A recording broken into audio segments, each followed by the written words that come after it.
ఇంకా కేసీఆర్ మీటింగ్ ఎవరు పడుచుకోలే, అంతా మ్యాచెస్ విషయం. ఆడికి పోయిన పబ్లిక్ కూడా ఈ సోదె తింటారా అని చెప్పి అందరు వీకి. ఈ వచ్చిన గెస్టులు చూద్దామంటే ఓలేమో కంటి వెలుగు కోసం వచ్చిన అంటాడు, ఇంకైనా గుడి కోసం వచ్చిన అంటున్నాడు, ఇంకైనా గుడికే రా అని అంటున్నాడు, ఇంకైనా పబ్లిక్ మీటింగ్ ఓనేమో అని అంటున్నాడు. బలవంతంగా పట్టుకొచ్చింది అందరినీ. నాకు ఏం గుర్తొచ్చిందంటే ఫామ్ హౌస్ కేసు అప్పుడు గిట్టే పట్టుకొచ్చాడు. ఆ ఎమ్మెల్యేలు అందరినీ హెలికాప్టర్ పట్టుకొచ్చాడు, గొర్రెల పట్టుకొచ్చి ఆడ కూర్చొని పెట్టాడు. వాళ్ళు ఎటు పోతారో ఎటు వస్తారో తెలియదు, ఇష్ట పెడితే వీక్తారు వాళ్ళు. ఈ వచ్చే పరిస్థితి కాదే. కొత్త పెళ్లి కొడుకు అలిగినట్టే, ఇచ్చిన స్థాయిలో లేకుండా అలిగినట్టే ఆ ఇచ్చిన పైసలు ఇచ్చిండో ఇవ్వలేదు. మరి వాళ్ళు వస్తా అంటారు, వాళ్ళు రానంటారు.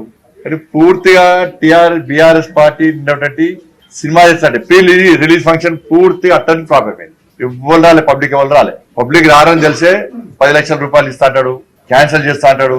బెదిరించి ఇవాళ బహిరంగ సభను సక్సెస్ చేసే ప్రయత్నం చేశారు. అది అట్టర్లీ ఫ్లాప్ అయింది. అందుకే అల్లుడితో మాట్లాడలే. అల్లుడు ముఖం ఈయన వస్తున్నాడు, ఈయన ముఖం అల్లుడు చూస్తలేడు. మళ్ళీ అల్లుడు ఏడు అడిగి పీక్తాడు అని చెప్పి మళ్ళీ లాస్ట్ కు అల్లుడు బాగా కష్టపడ్డాడని చెప్పింది. ఇది చర్చ జరుగుతుంది. కాబట్టి బీఆర్ఎస్ రాష్ట్ర ముఖ్యమంత్రి ఎప్పుడు పెట్టినా కూడా కనబడ్డాడు మనం కావడా. ఒక్కసారి వచ్చాడు, నెక్స్ట్ అడిగా. ఆయన కర్ణాటక అయినా రాలే, నితీష్ కుమార్ గారు రాలే, ఇప్పుడు ఈ వచ్చాడు మళ్ళీ రారు. అయినా వచ్చింది కూడా ఈ లిక్కర్ కేసులో పైసలు బాగా సంపాదించారు. ఇక్కడ వాళ్ళు సహకరించిన పైసలు లెక్కలు చూసుకోవడం కష్టంగా ఉంటుంది తప్ప వేరే లేదు. ఈ కేసీఆర్ వస్తే ప్రత్యేകം కలవరాదు కదా. ఈ పేరుతో వస్తే లిక్కర్ పైసలు పంచుకోవడానికి మాత్రమే వచ్చారు, వచ్చిన కమిషన్ పంచుకోవడానికి మాత్రమే వచ్చారు. టెంపుల్ కి వేరు దాదాపు 5 గంటల పాటు వాళ్ళ భక్తులు ఇబ్బంది పడ్డారు. మొత్తం ఆపేశారు, ట్రాఫిక్ జామ్, భక్తులు ఇబ్బంది పడ్డారు. మరి టెంపుల్ పోయి ఏం చెప్పిండో నా కొడుకు చెప్పిండు. మొన్న పోయి పెట్టుబడి పెట్టాం, 1200 కోట్లు పెట్టాం. మరి దీని ద్వారా హుండీ ద్వారా ఆదాయం వస్తుంది. మీ రాష్ట్రాల్లో కూడా టెంపుల్ మీద పెట్టుబడులు పెట్టుర్రి, ఆ హుండీ ద్వారా కమాయించురి పైసలు అని చెప్పి చెప్పడానికి తీసుకెళ్ళిపోయినట్టున్నాడు. ఇలా ఏమనంటే చైనా, పాకిస్తాన్, అంతకుముందు ఊకే శ్రీలంక అంటుండే, పాకిస్తాన్ అంటుండే, 2 వీకినాయి. కేసీఆర్ నోట్లకెళ్ళి ఏ దేశం పేరు అవుట్. పాకిస్తాన్ అన్నాడు, పిండి కోసం కొట్లాడుకుంటున్నాడు. ఇక శ్రీలంక అన్నాడు, చిప్పచెతికిచ్చినాడు. ఇది దండం పెడతాను, నువ్వు మాత్రం ఇండియా బాగుందని ఎప్పుడు అనుకుంటావు. చాలా మంచిది. నువ్వుకే ఇండియా మీద ద్వేషం ఎక్కువ, అందుకే ఇండియా బాగుపడుతుంది. ఊకే చైనా అంటూ పాకిస్తాన్ అంటావు. చైనా కూడా అయిపోయా. దేశంలో కోవిడ్ మంది, ప్రపంచంలో కోవిడ్ అంతా పోతే చైనాలో ఇంకా కోవిడ్ ఉన్నది. నీ నోట్లకెళ్ళి ఏ దేశం అంతా అవుట్, మళ్ళీ నాశనం, మళ్ళీ కన్ను చూపులుగా ఉండదు. ఇక అందుకే భారతదేశం మంచి ఉందంటే కేసీఆర్ దేశం మీద విద్వేషం పెంచుకున్నాడు కాబట్టి, ఈ దేశం నాశనం కోరుకున్నాడు కాబట్టి, ఈ దేశం నరేంద్ర మోడీ గారి నేతృత్వంలో అభివృద్ధిలో ఇలా ముందుకు సాగుతున్న విషయాన్ని ఒక్కసారి గుర్తుంచుకోవాల్సిన అవసరం ఉంది. ఇలా 5,000 టీఎంసీల రిజర్వేర్ కడతాడు ఈయన పోటీగాడు. ఏడ కడతావు, ఏ నది మీద కడతావు, ఎట్లా కడతావు? కట్టడాన్ని వ్యతిరేకిస్తున్నావు. అసలు ఏంది నీ ప్లాన్? ఏంది? నీటి జలాలను ఉపయోగించుకునే పరిస్థితి దేశంలో లేదట. ఫస్ట్ నీ సంగతి చెప్పరాదు. గోదావరి గురించి మాట్లాడు. 811 టీఎంసీలు మన హక్కు, తెలంగాణ హక్కు వాడుకునే హక్కు ఉన్నది. నువ్వు కనీసం 150 టీఎంసీ కూడా వాడుకుంటున్నావే. దానిలో కృష్ణా జలాలకు సంబంధించి గతంలో చెప్పినా మళ్ళీ చెప్తున్నా, 575 టీఎంసీలు తెలంగాణ వాటా. నువ్వు ఒప్పుకునేదంతా 299 టీఎంసీలకు ఒప్పుకున్నావు. అవి కూడా వాడుకునే ఆలోచన లేదు. పోతిరెడ్డి పా నుంచి పక్క రాష్ట్ర ముఖ్యమంత్రి నీళ్లు తరలిస్తారు, నువ్వు తాగి ఇంట్లో ఉన్నావు. ఒక్కొక్క దేశానికి మన భౌగోళిక స్వరూపం అంటాం, దాన్ని బట్టి డ్యాంల నిర్మాణం జరుగుతుంది ఆడ. మరి తెలంగాణలో 21 డ్యాంలను 8 ఏళ్ల నుంచి పెండింగ్ పెడుతున్నావు. ఎందుకు కడతలేవు అవి?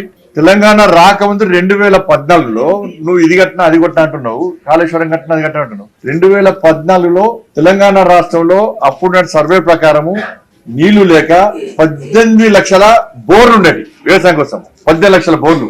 మరి నువ్వు వ్యవసాయం నీళ్లు ఇచ్చేది ఉంటే బోర్ల సంఖ్య తగ్గాల. ఇప్పుడు ఏంది 24 లక్షల బోర్లు వేసుకుంటారు. ఎందుకు వేసుకుంటున్నారు?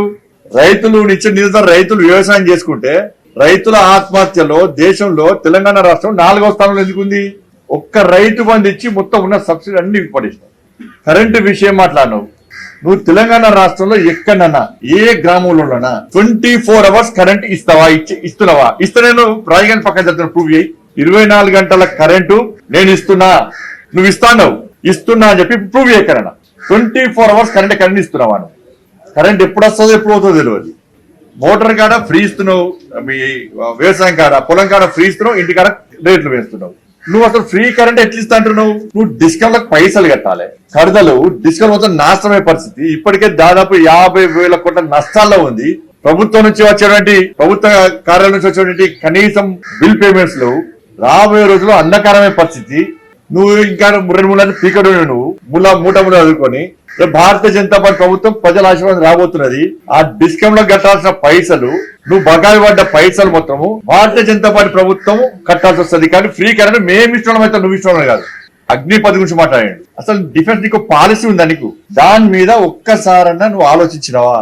ఇది స్వర్గీయ బిపిన్ రావత్ గారి యొక్క ఆలోచన అగ్నిపథ్ సంబంధించి. ఆయన కంటే పోటు కాను నువ్వు ఏం తెలుసు నీకు డిఫెన్స్ మినిస్టర్ పాలసీ ఏంది సరిహద్దుల గురించి ఉల్టా మారుతావు ఆర్మీ సైనికుల గురించి ఉల్టా మారుతావు నువ్వు అంటే మొత్తం పాత పద్ధతి తీసుకొస్తాడు అంటే మళ్ళీ ఈ దేశాన్ని నెహ్రూ జమానా తీసుకుపోతాడు అంటే సొంత రాష్ట్రంలో నువ్వు ఆ అగ్నిపథ్ సొంత రాష్ట్రంలో పోలీసుల పరిస్థితి చూడు మమ్మల్ని కొట్టించే పోలీసుల పరిస్థితి చూడు ప్రమోషన్ లేవు వాళ్ళకి ఇవ్వాల్సిన బెనిఫిట్స్ ఇస్తలేవు మొన్న రిక్రూట్మెంట్ అన్నావు 2 లక్షల మందిని రోడ్డు మీద పడేసినావు కొత్త కండిషన్లు పెట్టి కొత్త రూల్స్ పెట్టిను 2 లక్షల మంది రోడ్డు మీద పడ్డారు పోయారా పోయి ధర్నాలు చేస్తున్నారు వాళ్ళు వచ్చి మొన్న మా యువమోర్చా కార్యకర్తలు పోయి అడ్డుకునే ప్రయత్నం లాఠీ చార్జ్ చేసి అరెస్ట్ చేసినావు ఈ రిక్రూట్మెంట్ సంబంధించి మేక్ ఇన్ ఇండియా గురించి మేక్ ఇన్ ఇండియా అంటే జోక్ ఇన్ ఇండియా అంట నువ్వే జోకరు ఏది మాట్లాడినా జోకింగ్ ఇండియా అయితే నువ్వు జోకరు నువ్వు టోప్ పెట్టుకుంటే జోకర్ కనబడు ఆ టోప్ కే రాష్ట్రం ఉంది మొత్తం టోపే తీయలే స్టార్టింగ్ కాల్చలి టోపీ కూడా తీయలే ఆ గుళ్ళ రక్షణ చేస్తాను టోపీ తీయనట్టుండే ఆ టోపీ లేదు ఉంది జమా మొత్తం ఆ టోపీ మళ్ళీ ఎప్పుడు వచ్చేవారు టోప్ పెట్టుకుంటేనే ఆయన దీంతో మారుతామని చెప్పండి ఆ స్పీచ్ మొత్తం గతంలో మాట్లాడి అదే ఖమ్మంలో ఇక్కడ మాట్లాడాడు సేమ్ అదే స్పీచ్ ఎవరు చప్పలు కొట్టలే ఉన్నదందరూ వీక్ ఇరవదాలే